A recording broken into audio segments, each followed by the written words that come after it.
बांग्लादेश में हिंदुओं ने राजधानी ढाका को घेरा। आज बांग्लादेश में कुछ बड़ा होने वाला है। बांग्लादेशियों ने किया बीएसएफ जवान का अपहरण। भारतीय सेना ने तान दी अपनी मिसाइलें। बॉर्डर पर खड़े होकर मोदी ने ललकारा। बांग्लादेश की आग भारत से नेपाल तक पहुंची। बांग्लादेश ने जो आग लगाई वो नेपाल और भारत तक पहुंच गई है। बांग्लादेशी हिंदुओं के लिए भारत से लेकर नेपाल तक आंदोलन शुरू हो गया है। भारत की आवाज बांग्लादेश तक पहुंच गई है।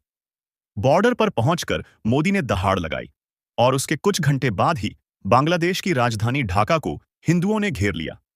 यह तस्वीर बांग्लादेश की राजधानी ढाका की है।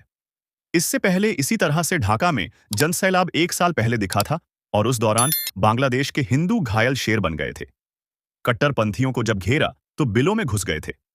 लेकिन गुस्से में जब भारतीय सेना ने अपनी मिसाइलें मोड़नी शुरू की तो बांग्लादेश के सेना प्रमुख वकार उस्मान भारतीय सेना के सामने गिड़गिड़ाने लगा है। लेकिन ऐसी हालत क्यों हुई और मोदी ने बॉर्डर पर जाकर क्या ऐलान किया है जिसका असर बांग्लादेश में दिख रहा है, सब कुछ आपको बताते हैं। यह तस्वीरें भारत और नेपाल की हैं, जहां के हिंदू और सनातनी सड़कों पर आ गए हैं और बांग्लादेश के कट्टरपंथियों के खात्मे की मांग कर रहे हैं। मोहम्मद यूनुस की सरकार का तख्ता पलट करने की मांग की जा रही है। लेकिन इसी दौरान बांग्लादेश के कट्टरपंथियों की इतनी ज्यादा हिम्मत हो गई कि भारत के बीएसएफ जवान का फहर कर लिया। भारत ऐसी ही किसी गलती का इंतजार कर रहा था और वो गलती बांग्लादेश ने अब कर दी है। भारत बांग्लादेश सीमा पर बांग्लादेशी गौ तस्करों ने एक बीएसएफ जवान का अपहरण किया है।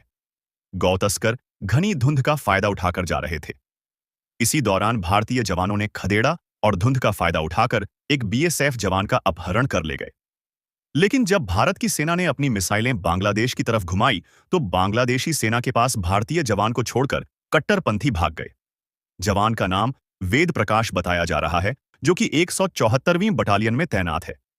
बांग्लादेश की इस हरकत के बाद पीएम मोदी ने दिल्ली से बांग्लादेश बॉर्डर के पास असम से ऐसा ऐलान किया जिसका असर राजधानी ढाका तक हुआ है और बताया जा रहा है कि बांग्लादेशी सेना प्रमुख वकार उस्मान भारतीय सेना के सामने गिड़गिड़ाने लगे हैं। बांग्लादेशी सेना प्रमुख ने कहा कि हमें माफ कर दीजिए, हम आपके जवान को सुरक्षित वापस कर देंगे। लेकिन मोदी का गुस्सा शांत नहीं हुआ है। मोदी ने डिब्रूगढ़ से ऐलान करते हुए कहा है कि बांग्लादेशी घुसपैठियों को कांग्रेस ने यहां पर बसाया है और कांग्रेस ही उन्हें अब बचा रही है, एसआईआर का विरोध कर रही है। मोदी ने बांग्लादेश को चेतावनी देते हुए ऐलान किया है और असम के लोगों से कहा है कि मैं 31 मार्च को डिब्रूगढ़ में एक रैली करूंगा। आपको गारंटी देता हूं कि असम की पहचान और सम्मान की रक्षा के लिए भाजपा फौलाद की तरह आपके साथ खड़ी है और सभी घुसपैठियों को भारत से उठाकर बॉर्डर के उस पार फेंक दिया जाएगा। बांग्लादेश में जारी हिंसा और राजनीतिक अस्थिरता के चलते मुख्यमंत्री हेमंत शर्मा ने असम में हाई अलर्ट लागू किया है।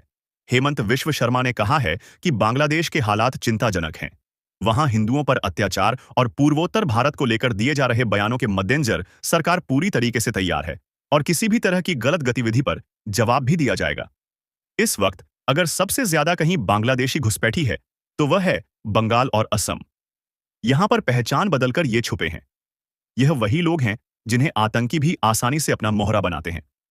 असम के सीएम हेमंत विश्व शर्मा ने ऐलान किया है कि सभी घुसपैठियों को असम से साफ किया जाएगा।